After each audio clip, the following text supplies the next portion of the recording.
Hey, I'm Natalie Potts, and this is the Natalie Potts podcast.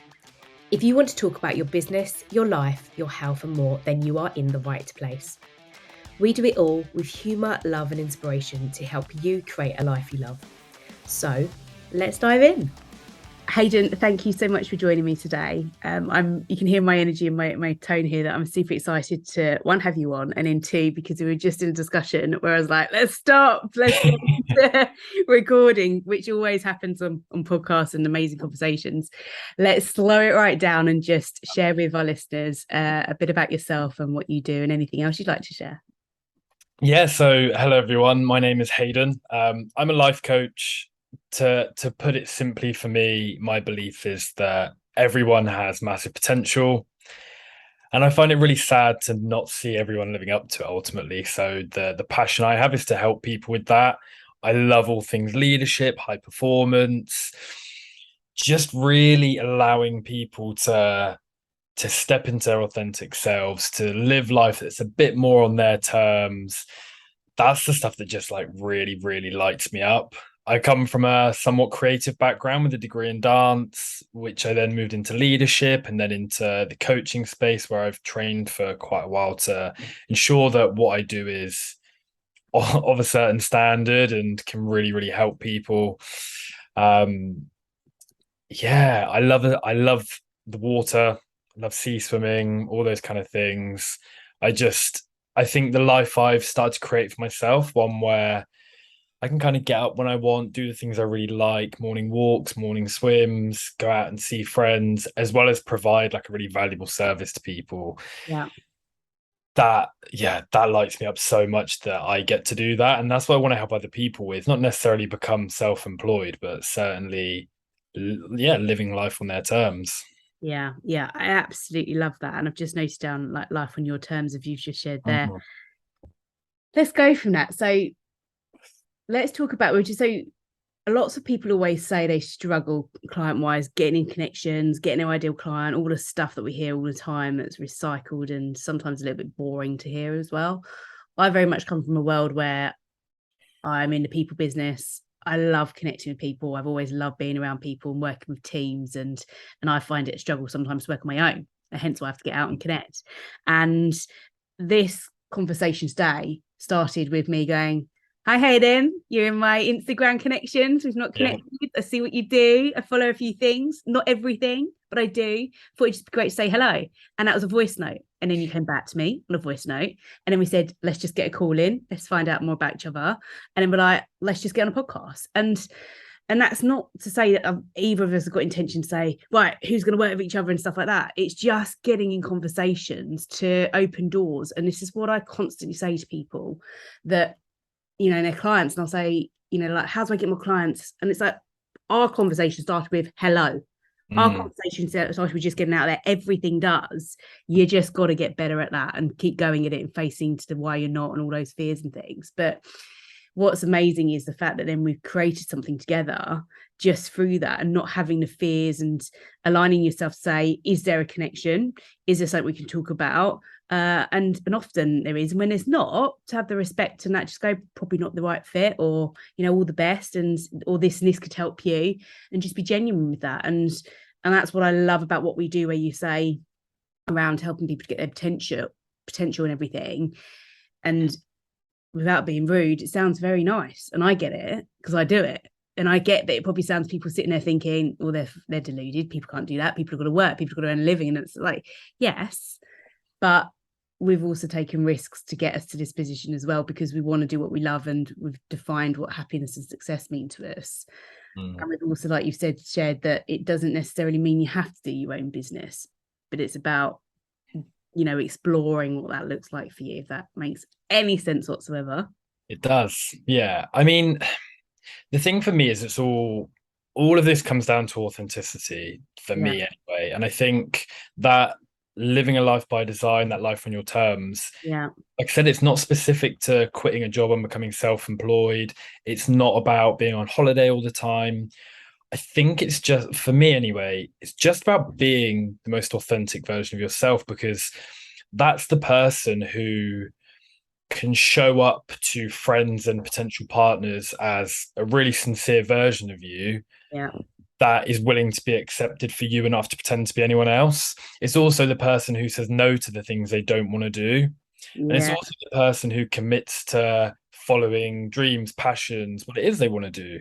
And I think the closer you can get to becoming that authentic version of you, and this is why I quite like coach, why I quite like, why I love coaching, because ultimately all I'm doing is a lot of the time people will come, and once I can start deep diving what's going on with them, the outcome is that they're stepping into the thing they wanted to do, or that more authentic version. Maybe it's a conversation they've been holding off having, that we can talk through and get them to a place where they know what the right thing is for them, and then feel confident enough to do it and have that layer of accountability to do it. And if there's little offerings I can add in about maybe how certain things are phrased, amazing. But it's basically giving people power to show up as themselves, right? And I just think that to get to that place of living life as you want it to be, I just don't know if it's possible if you're not being authentic. It's really interesting, isn't it? Because there's always buzzwords that come and go. Level up seems to be one at the minute, and it doesn't sit well with me. But if it sits well for others, that's fine. Authenticity, I love the word, and I often have it as, my values: being authentic, being true to you. But it's certainly a buzzword out there, isn't it? And I think that I don't ever think that sometimes. I think, well, if I want to use it, I'll use it. I just have to make it meaningful and relevant to what I'm talking about or doing. But it is certainly, why do you think it is such a buzzword? But for people, and how, if they're feeling that way and it puts them off, how can you make it actually that it's not? I think it's because it's what people want to hear, right? That it sounds good. Yeah. Like, the word inauthentic is such a put off that the word authentic becomes this like, oh yeah, that would be great to be that. I think it's just overused, and there's not a lot of substance or depth to the word anymore. So like when I just spoke about it then, I try and give you like immediate examples of like I said, that scenario where I'd love to be able to go up to, I don't know, let's say I meet a girl. I'd love to be able to go up to her as nothing other than myself and know that if they say not interested, that is absolutely fine, because I know they weren't interested in that real true version of me, rather than the person who goes, how should I act? What do I think this person would like? Who do I need to be to impress this person? So I try and give examples like that, because it gives you some sort of idea of what being authentic really is in those like everyday scenarios. And I just think it's this like, it's like the word strategy, right? Strategize. I can't remember the actual stat, but the word strategize is used so much on LinkedIn. The word that isn't used, I can't remember what it is, but it's almost like achieving it. You've got like strategizing something and then doing it, right? And no one talks about actually the accomplishing it and that people can help you with it. It's like, oh, I can help you strategize it. And there's just certain words that I think there's just like, we're either using words that kind of are a bit of a safety. I'm not going to tell you I can ensure it happens. I'm not going to tell you about the achievement side of it. But when we say something like strategize, it means I can help you work it out. If you don't do it, though, it's kind of not on me because I did my part, if that makes sense. Yeah. With the authenticity piece, again, I just think it's a really easy card to play, where it's like, help you step into your most authentic self. It's like, but what does that mean? Like, why is that something you're trying to do? What does it bring the person? Not just, it's all those words, right? Happy, freedom, authenticity. They're just so overused in the self-help world. It's really interesting, yeah, because I use word strategy a lot because, well, one, I say business growth strategist, and then two, I've come from a background corporate where everything is about strategy. Do this way, you get this result. And often it is the case if you do those things and stuff, and it's right, it's important. However, like you say, what I've then had to look at with people is getting that conversation ahead of that, saying, in a second, let's slow it down. What does that, what's the strategy for you?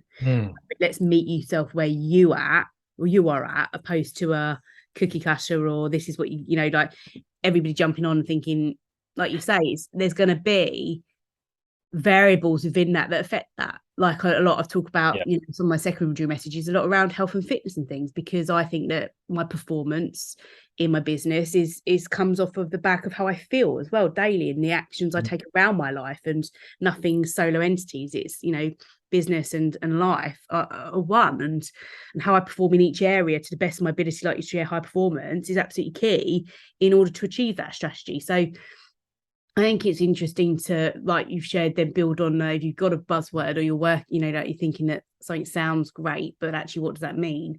You've then got to take the time out to reflect and look at that. What does it mean to me?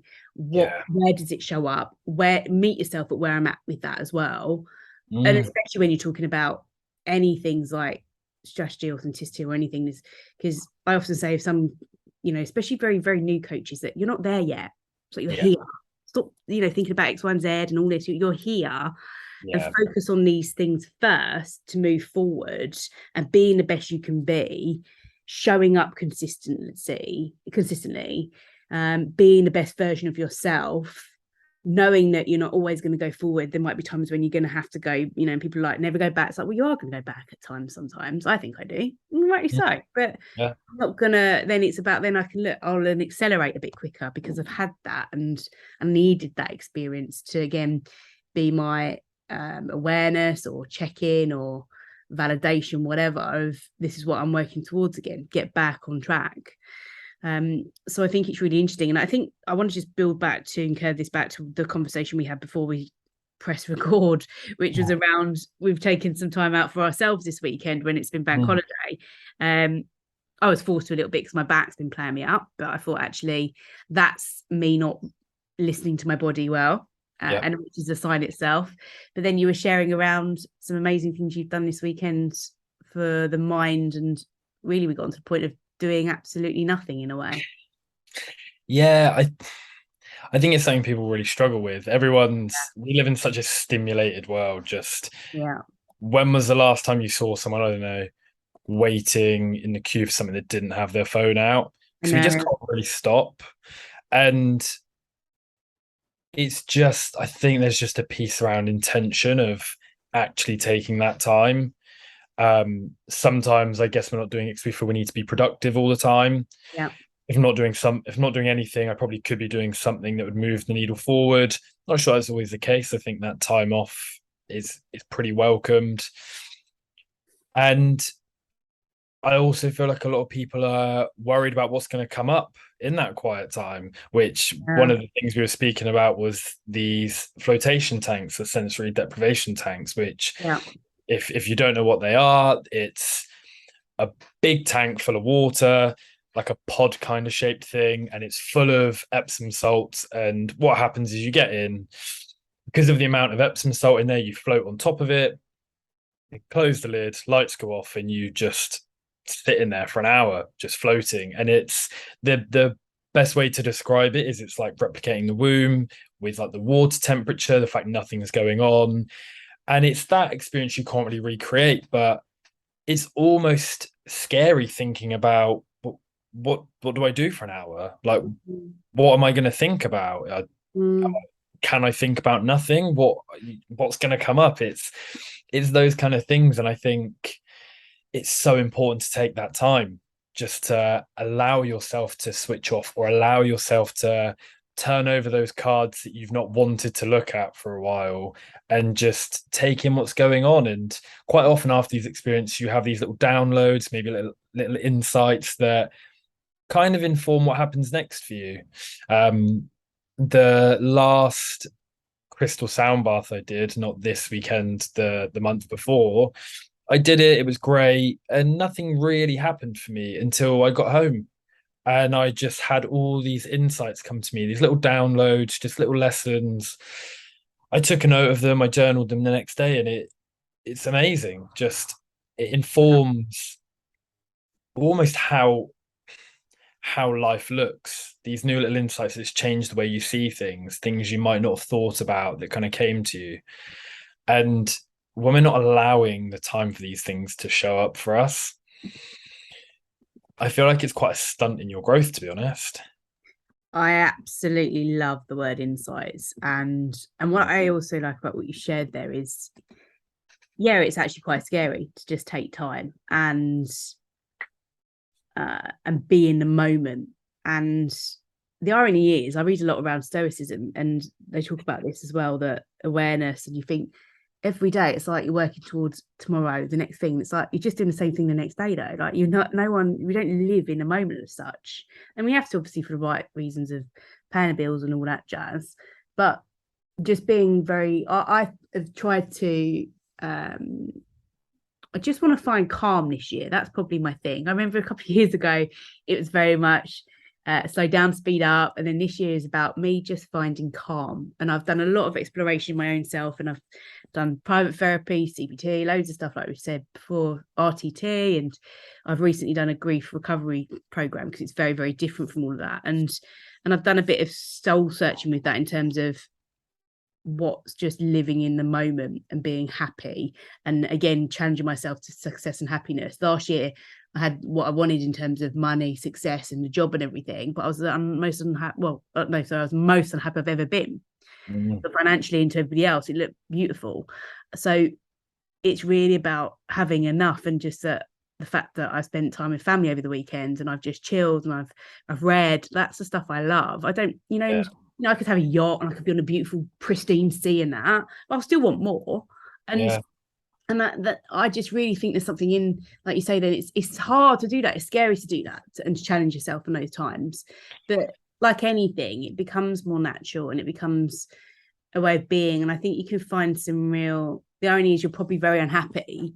And actually, if you did that, you probably find more happiness. It's not easy route. And I think this is exactly the same as relating to coaching, that people think like going to one coach is a silver bullet. And don't get me wrong, like we'd all love clients that stayed with us. And I have a coach, and he's called the Coach for Life. And the irony is, I probably want him for a coach for life because I love him. But he's so much more than just a business or coach. He's there all the time with other stuff, and he's just phenomenal support to me in a very different way to other people. So yes, we all want those clients that always stay with us. However, I can't offer every solution for every client with things as well, to help them on them finding the solutions.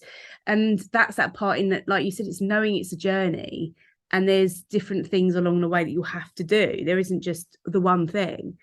And I think it's that, like you shared there, that it might not have been the moment where you got those reflections, it's the aftermath. And I often say to clients, sometimes you'll work with me for 3 months, and I'm going to say it, you might not get anything from it. You get some things, but you might not get what you wanted, or the aha moment, or the light bulb moment, whatever you think you're going to tick box, you might not get. You might not get 5 clients, you might not reach 3 to 5K, whatever. However, you might get that 7 months, not 3 years, or 3 years, not 10 years, because you've gone through that journey part. And that's the biggest point sometimes I think around coaching, is that it's created that awareness and those insights for you earlier than if you didn't go through that journey piece. But don't think it's just going to have all the answers and results straight away.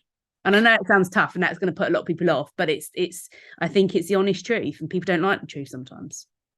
Yeah, I mean, just to quickly go back to the kind of present moment piece, there's one of my favorite things I think I've ever read. It's from a book called Miracle of Mindfulness, and it speaks about this idea of when you're washing the dishes, you should just be washing the dishes. Yeah. Sounds really like what? But the way it's described is, when you're washing the dishes, what you're probably doing is you're thinking about the cup of tea you're going to have when you're done. Then when you sit and have that cup of tea, you're thinking about the hoovering you've got to do next, or going in the kids, or the bit of work that you've got to do.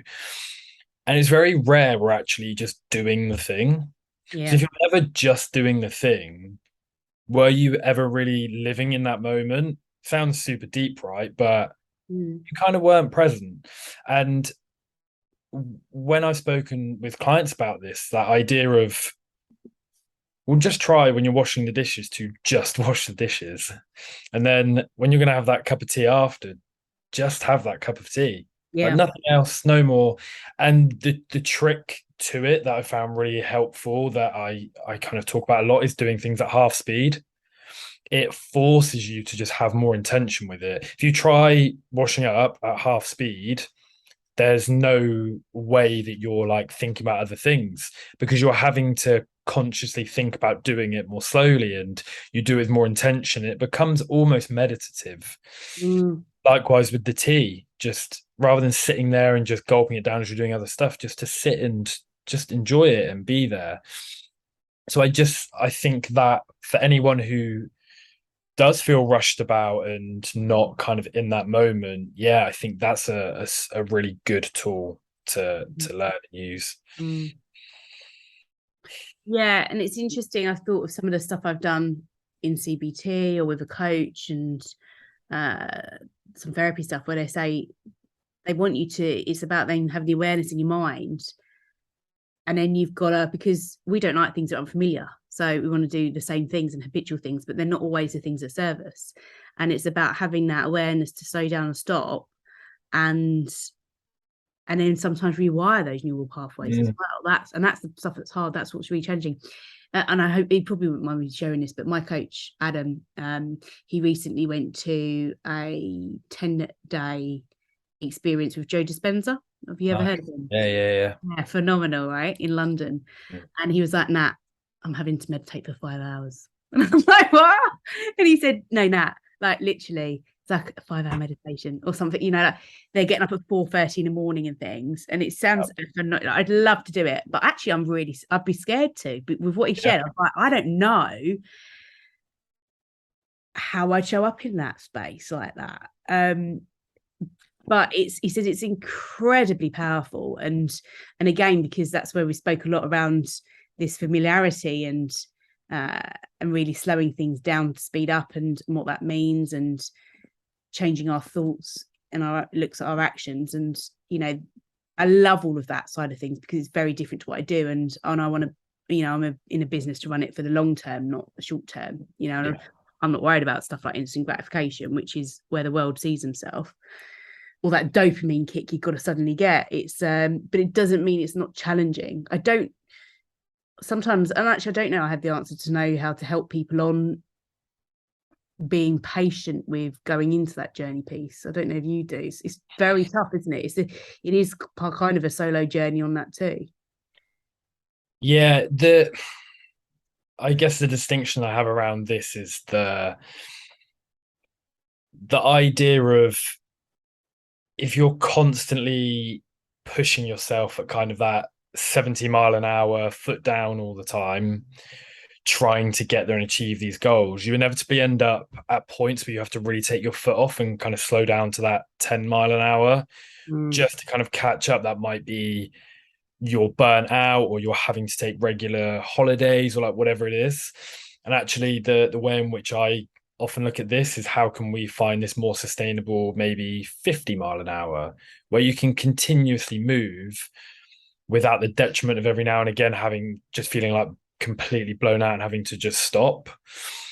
Because it's that whole piece, if you're not growing, you're dying, right? And I think people just want to keep moving forward. You're right, instant gratification is a thing. People just want everything like immediately. Yeah. I just think this idea of trusting the process and knowing that if you're doing all the right stuff, it's going to show up. We don't know how long that will take. That's the thing. I love the idea of trusting the process of, I know all the things that need to go in for me to get clients. The bit I can't control is no matter what course I do or strategy I run, I can't control the type of clients I want and the right clients for me. I can't control when they're going to appear. I mean, I can do certain things like a bit of outreach, but I still just don't have the control of that. What I can control is just, am I showing up every day? Yeah. Am I doing the right things for these people to find me? Am I doing the right things to become a better coach myself? As long as I'm doing those, I can just be really trusting in the fact that it's all going to work out. There does just have to be that, I guess, trust in the universe with it as well, that we're working together on this. I'm putting it out there. I'm doing all the stuff. I trust that those people will come my way. And it's worked so far. Yeah. I absolutely love everything you shared there. And yeah, you're right. And there is, and I think with that though, what's helped me a lot is having the right people around you with, your awareness of who you want around you with that and what those people bring and what you give back to them. I think it's very, a two-way relationship. And like this, like I'm learning, you're challenging me to think on certain ways, and it's a great conversation. And it, yes, it's control what you can control, then, but even that point, control the people you allow into your world to help you with that. Yeah. And to do that part of slowing down. And I know that lots of my friends, I call them my little small inner circle and that, but they are people that I would be there for at 1 a.m. in the morning, and they'd be there for me at 1 a.m. in the morning and things like that, because they offer something in terms of really helping me feel good about myself as a person and help me moving forward in my life. And they're the people I want more of. And that's not about just having positive toxic idea in your life, but you create, like you said at the start, designing that world, isn't it? What it, what the relationships you have, what do you want from those relationships, what do you not want as well, and then going and asking for that and going and getting it. And like you said, you can control to a degree then what you kind of invite by doing the right things, but then there is that part of just trusting it. That's hard. Yeah, and I think it's great to have certain things you can measure yourself on to know if you're doing the right thing. I mean, one of them for me is this idea of the more people I know, the more opportunity I have, 100%, both personally, professionally, and like to make it really super simple. If I've got 10 friends, the max amount of birthday parties I'll be invited to is 10 in a year. If I've got 50 friends, that's 50 birthday parties. And it very much, that's exactly how it looks for me in business, that the more people who know who I am means the more people who know what I do, which means the more chance of that being shared even further, me linking up with those people feeling like they can approach me.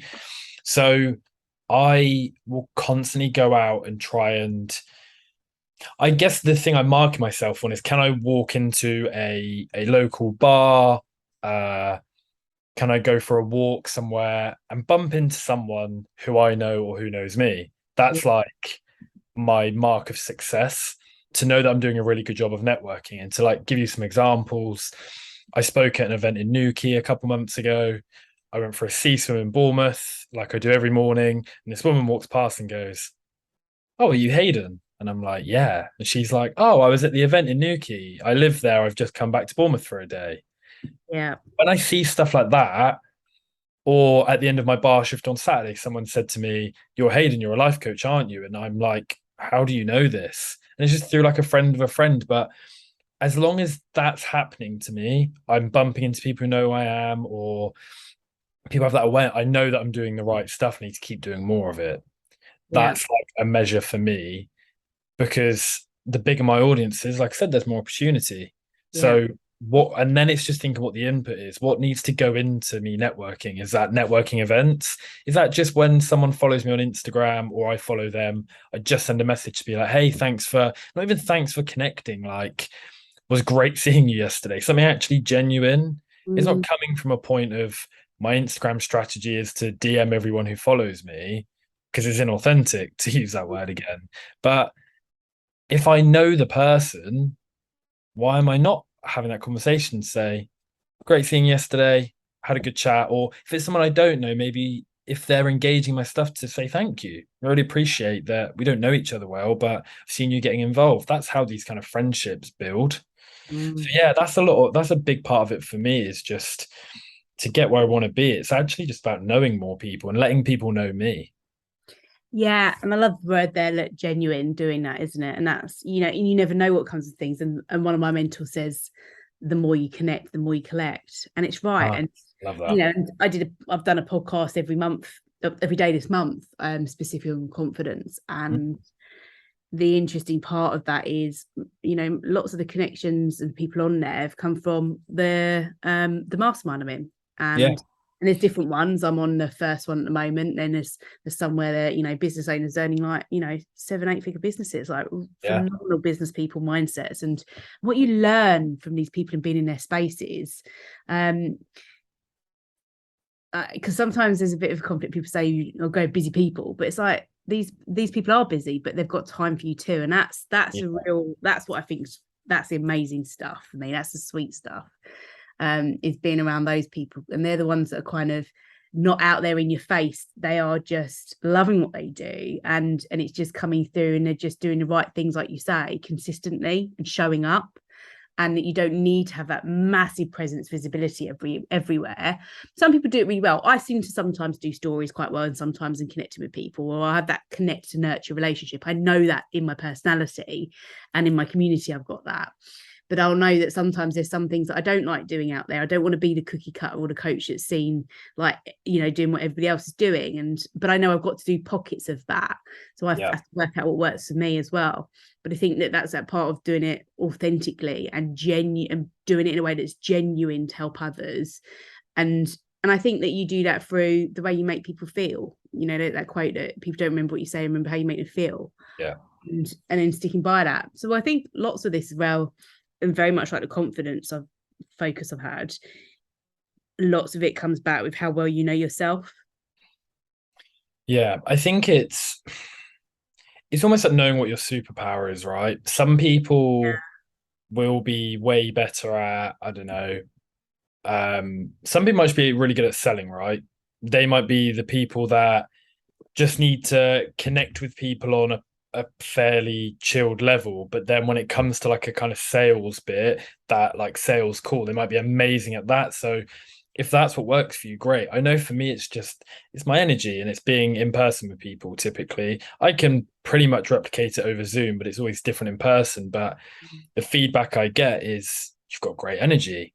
So for me to put all this effort into trying to put that through on, say, TikTok, I just think I'd yield better results from just actually going with that power in person and going and seeing more people and showing up as myself and having impact on people directly, rather than trying to almost mass produce it, if that makes sense. Yeah, look, you can't do everything, right? We think we can, but we can't. And that's the thing somebody shared the other week, why is your podcast not on YouTube? And I was like, hang on. It's like one thing at a time. I was like, I'm not there yet. I don't want to, actually. Maybe I just don't want to do it, and that's cool as well. I don't have to do everything, and actually maybe I don't want.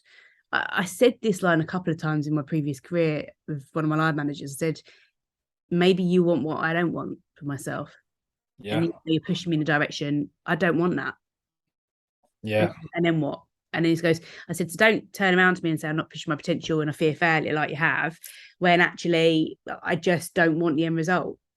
And that's very different. I'm happy. Why can't I just be happy here right now of what I'm at?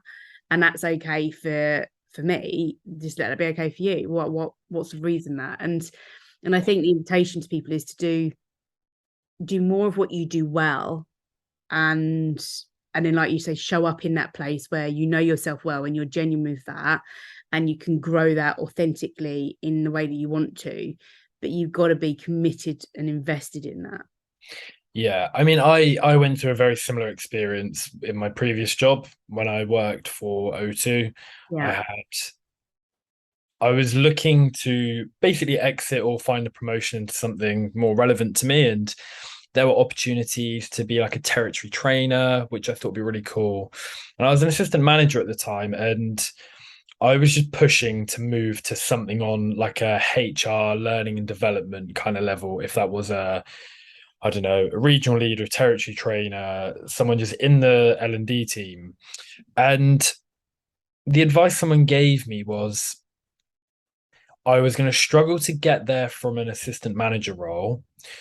So did I not see the value in using the next role up, the store manager role, as a platform to get there? But what he also knew, because we'd had the conversation, was that was the last thing I wanted to do.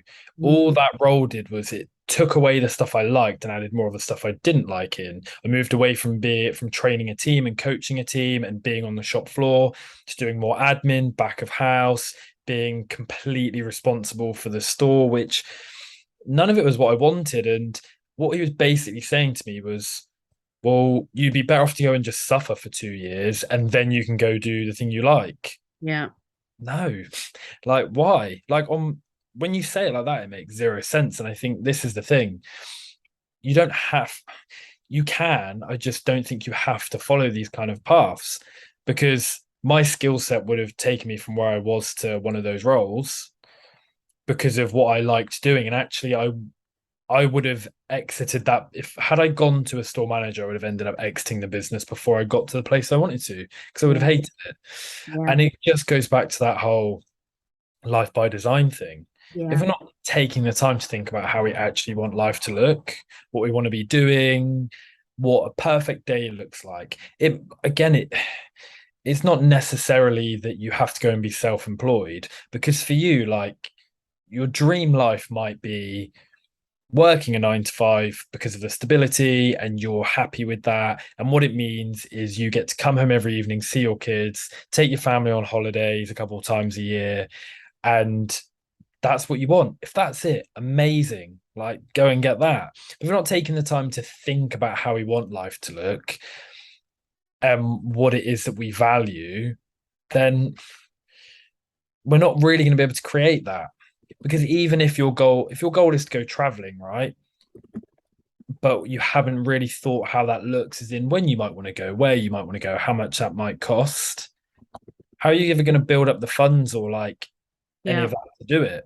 Yeah. Realistically, you're going to need to work a certain amount and save a certain amount and know when you're going to come out of your job and maybe liaise with some friends. And there's all that work. If we don't take the time to think, here's what I want, you just, it's that whole sat nav analogy, right? If you don't put the destination in, you're not really going anywhere. Yeah, and I say it quite a lot. You said it exactly word for word there. Just take your time to think. We don't create that space because we're probably too afraid of what could come from it, and some of the answers around how we feel. And I think a lot of that even stem from thinking about the last couple of years pandemic, that I had to reflect on it a lot the last 6 months. Of I used to say things like, I'm not lonely, I'm just isolated, because I lived on my own and I was just, like you, I was working retail, so I was home work all the time, and I did feel isolated at points. And then I think I've really had to challenge myself recently to think about, what the word lonely to me is quite sad and negative, and that people shouldn't be lonely. But I was like, no, there are definitely times when I've probably felt I was actually lonely, not just isolated. I was lonely because I wasn't around the people that I wanted to be. And now there's points of, there's times where I feel a bit lonely today. I've noticed through facing into that a bit more, and feeling uncomfortable with it, that I now say to people, I feel a bit lonely tonight. Do you want to do something, or can I come round, or can we just chill? Just sit? You just want the company, and because that's, and that's not baffling, because it's one of like the hierarchy of needs, is that sociological safety, isn't it? Is it psychological, physiological, whatever? What I mean? That we need that, the need to feel safe and secure, and that's not to say that other people are going to bring that for you, but sometimes it is that's through our connection of others, and it's about, I've had to identify that, and that's been tough to do, to think, God, it feels strange to say it to somebody, but actually then when you get over the little narrative and the monkey that's jumping up and down in your head going, don't ask them, don't ask them, don't ask them, and then you ask them, they go, sure, come over, and they're feeling the same. It's just, then you think, well, neither are you feeling the same way now. It's nice, and you've got to face into that, and you've got to ask yourself things, and you've got to then take the steps to change things. And I think it's really like saying what you mean and asking for what you want, because if a friend messaged me and said tonight, hey mate, want to do something tonight, I'd probably go, no, I've got a weightlifting class between 6 and 7. I want to come home and eat, and then I want to go to bed because I got to be up early to go to the gym tomorrow. Yeah. If they messaged me and said, hey mate, I'm having a bit of a tough time, or hey mate, feeling a bit lonely, could we do something tonight? I would immediately cancel the gym class and I'd be like, yes, what would you like to do? And it's not to say that I'm not empathetic or don't have that awareness, but it's how much easier do things become when we become a bit more transparent. But that only can come from you being real with yourself, right? If you're going to keep saying to yourself that you're just isolated, then how does that look when you kind of reach out to a friend for help? Feeling a bit isolated, can we do something? It doesn't quite have the same ring to it. And it's just vulnerability, right? Being like, look, here's exactly where I'm at. This is what I need. Can you help with it? And people will be willing to support, but you kind of have to give to get that, I think. Yeah, absolutely. And I say a secret to living is giving. But I think it's funny, it made me laugh. But communication is such a big thing, right? And I talk about this with clients quite a bit in terms of communication you have with yourself and in communication with others and what that looks like. And I think it's really something that people don't look at enough. And especially in relationships. I remember listening to a podcast by Mel Robbins and Lewis Howes, and she said, in relationships, like romantic ones, people aren't clear on what they need from one another. They don't directly say it, well, this is what I need and this is how it makes me feel. They don't have that respect communication wise for whatever reasons. And it's really funny because it's, I've struggled with romantic relationships since 26, hence therapy and different things as well to look at it, and look at coming from me first with that. And then recently I've made a guy, I said made him, I advised him to do the disc personality profiling, which is right, hold up here. I was like, this is, it's going well and things, but I don't want you to freak out when I say this, or I don't need the feedback like I've had previously where this isn't a work relationship, Natalie, because I've been like that in relationships. I've been a bit work mode, and I've had to learn from that. But it's not been intentional, but I get it, and they weren't the right fit for me. But it's interesting that I looked at this relationship. I was like, I need to do something different, and I just said to him, look, the invitation's there. I'd love you to do it. It's not a work thing. I just want us to have really good communication with one another, because I don't think relationships do. We're both mid-phase. We both know what we want and don't want in things. But it'd be really nice for us to have a relationship where we understand how each other works to then get the best out of that person. And I know that what I do with clients and that, and if this works, it's a great tool to help that. I said, that's all I'm doing. So I made him as a joke, did love languages. And it was stuff like acts of service, right? So I was like, so when he says I want to do dinner, my controlling nature might go, no, I help in everything. And then I was like, no, do you know what? Sod it. Acts of service, get on with it. And it's just little things, and that awareness again of what works and doesn't work for people. And then doing that the disc thing has just been very interesting to open up on that works for you.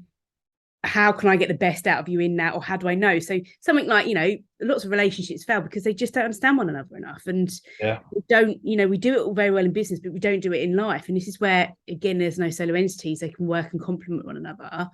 That it's that awareness and the honesty to say, let's look at that. Let's talk that through and be adult about it. That I need, I'm just telling you now, I need a bit of space. I need my me time. I need that.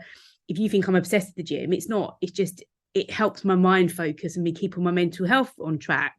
Or, things like, if I don't reply instantly to a text, it's not the end of the world. And, it's not me being, I don't like you. I'm just having a bit of time. But I think it's really powerful. And that's really opened my mind to look at being happier in life and in the relationships I have, and growing them, like we said, authentically and in the right way. And that's where, what some people sometimes say, this stuff, or asking people a bunch of questions as a coach, we know is such a transformational experience for people, right? Yeah, I love the whole love languages piece. It's not something I've dived into with anyone before, but I've kind of had experience as a spectator. And the thing that really comes up for me with it is we think everyone is the same as us. So, like, to give an example, let's say I had a partner who what they really loved was receiving gifts. Yeah. Then what they would most likely do is get me gifts because they want it reflected back. But what they might be missing is actually just want a bit of affection. I just want like that emotional thing. I want someone to maybe just to I don't know, hug me, cuddle me more, to like say I love you. Like maybe that's what it is for me. It's the affection. But we just think of it as a mirror that, well, what if the girl would like flowers and gifts and to go away and do these things? Actually, by doing that to me, it doesn't do anything because that's not what I'm looking for. Yeah. I think we have to be really open to seeing what other people want. But then, it just comes back to that authenticity piece, doesn't it? Of I'm so guilty of dropping everything for a girl. I've done it enough times. I've had to take some serious time out to work some stuff out because it's it probably part of why I'm a coach is I love giving. I love helping people. I love being a support. I love seeing people happy. So what happens is I'm at huge risk to, when I'm with someone, to just dropping all my ideals. I mean, I'm a massive nerd, right? I love Lord of the Rings. I love all the Marvel films. I love all of this stuff. And I went through like a year relationship where I didn't even think about any of that stuff because it's not what the other person liked. It's not really fair, is it? If I got to create my ideal relationship on paper, it certainly wouldn't have looked like that. But in that moment, it's really hard. And I think when we're embarking on these relationships, there's a huge piece about really knowing what the other person's wants and needs are, how you can best show up for them in terms of, like you said, what is their love language? What would they appreciate? What do they need from you? But then also, what do you need? And how do you communicate that effectively? Because if I've got a partner who they would love nothing more than getting flowers every now and again, and actually all I want is to, I don't know, watch Lord of the Rings once a week, then we can probably work that out together. Yeah. That those things happen. Yeah. And it is a communication piece, and it is the thing that comes up in every single coaching session. I think it's the one thing no one ever comes to a session or comes to work with me and goes, I really want to work on communication. Yeah. It never really happens. But by the end of it, everyone's always like, yeah, I've learned how to communicate really well. Yeah. And I think that's because people have learned to be themselves a bit more. Yeah. Yeah, it's great.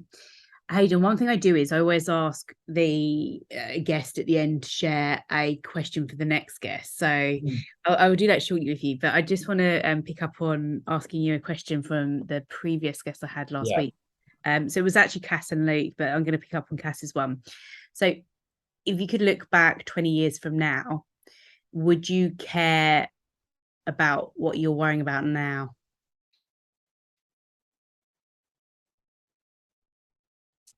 Say it again. If you look back 20 years from now, yeah, would you care about what you're worrying about now? Honestly, I think I'd still have the same kind of troubles, but I'd be glad to have them. And by that, I mean this striving to be an even better version of myself. Yeah. I hope that that's the problems I still have in 20 years. I really do. But I don't see there would be as much of a worry. And I think the answer people are looking for in that is maybe the little anxieties I have. No, like, of course not. They won't mean anything then. But actually, the things that really trouble me, this wanting to, like we said at the beginning, be really authentic. I do hope I'm still chasing those things. So to give a bit of a controversial answer, like, yeah, I hope I still have those worries because they're big enough and valuable enough that if I'm still worrying about those things, then life's probably pretty good. Yeah, I love that. Great perspective on it. What would be, and it's on the spot, I know, but what would be a question you would leave for the next guest? A question I would leave for the next guest is,